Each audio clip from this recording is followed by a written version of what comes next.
Eto na nga po yung pinakahihintay kong araw. Alam nyo ba, dati, natutuwa talaga ako pagdating ng Friday. Alam nyo ba, kahit na wala pa nga pong Friday, no? Kahit na Monday pa lang, gusto ko na kaagad maging Friday. Huy!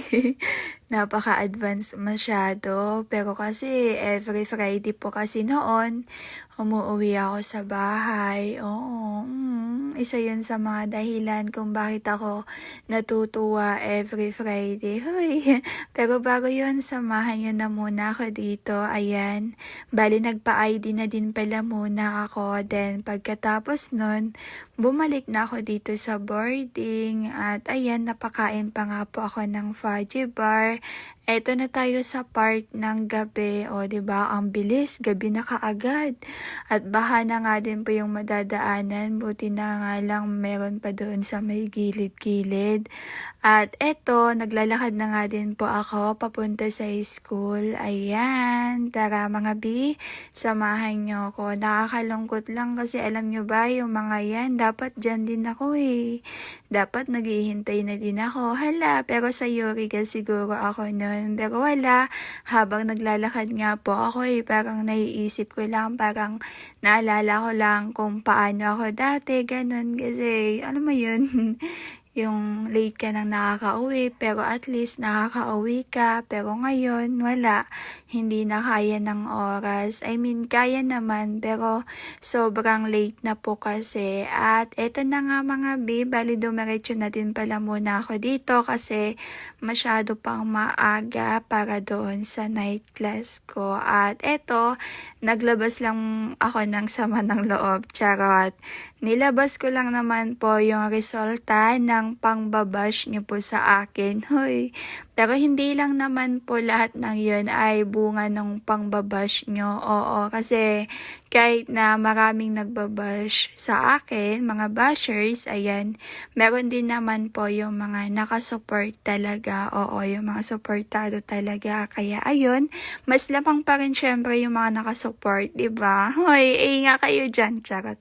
Thank you ha. At ayan, napagawa na din ako ng for my reels doon sa may 7-Eleven doon sa salamin para meron akong may pamukha doon sa mga bashers ko. Hoy, may pamukha talaga. Pero hindi naman po sa pagmamayabang. Pero parang gusto ko lang ipakita na yung pagiging OA ko, yung mga walang kwenta na mga video ay yun. Nagkakaroon nga po ng kwenta. Kaya pasensya na po kayo kung medyo nayayabangan kayo. At eto na nga, andyan na ako sa classroom. Ang bilis. 'Di ba? Kanina nasa classroom lang ako. Bali isang subject lang naman po yun. Then ayun, after nun ay dumiretso na din po ako kaagad dito para hindi na ako magluluto doon sa boarding kasi nga po, ayan, too late na masyado. Charot. Tsaka nagugutom na din ako niyan mga bi. Oo, pero hindi naman halata kasi busog-lusog ako. Hoy, ang laki ng tiyan ko, no? Pagpasensyahan nyo na mga bi. At ayun, syempre after nun, dumiretso ako sa CR at napaupo na nga din pa ako dito habang inaantay yung order ko. At ayun na nga po, dumating na yung order ko. Ayan, bali magno-rice na pala muna ako for today's video. Hoy, hindi, ayun, charot lang. Oo, nice pag with chicken lang ako dyan. Then, after nun, pagkadating ko dito, syempre, ayan, nagpahinga na muna ako saglit. Mga saglitan lang naman. Pero yung saglitan, mga 1 hour. Tik na saglitan yan. At ayan, nag-update na nga din po ako sa parents ko kasi nakakalungkot lang kasi alam mo yun, hindi na naman ako makakauwi pero medyo nasasanay naman na sila kasi nga dahil doon sa night class ko. Oo, nakakalungkot mga bi. Dapat nasa bahay ako ngayon eh. Dapat masarap yung ulam ko ngayon eh. Oo, kasi alam ko na ipagluluto na naman ako ng nanay ko. Tapos natawa nga ako dito, alam mo yun, kasi 2 kutsara ba naman yung naibigay sa akin, o, diba?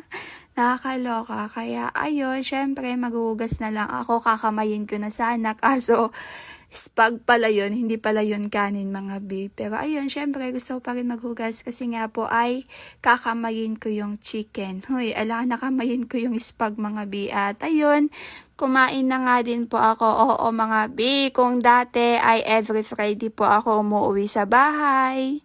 Dati yun. Hindi na ngayon. Kasi nga po, may night class na ako. Kaya yan, sa boarding ako umuuwi at every Sat na lang ako umuuwi, oo. Kinabukasan yan, uuwi na ako, tignan nyo. Oo, kasi pag Friday talaga wala na, hindi na kaya ng oras. Kaya naman, pero napaka-late na po kasi masyado. Buti sana kung malapit lang sa amin. Like, pagkababa ko sa bus, doon na, medyo malayo pa man din yung sa amin. Tapos, hirap pa man din po yung daanan, o, diba? At ayun na nga po, pagkatapos kong kumain, ayan, syempre, nag-half bath na ako.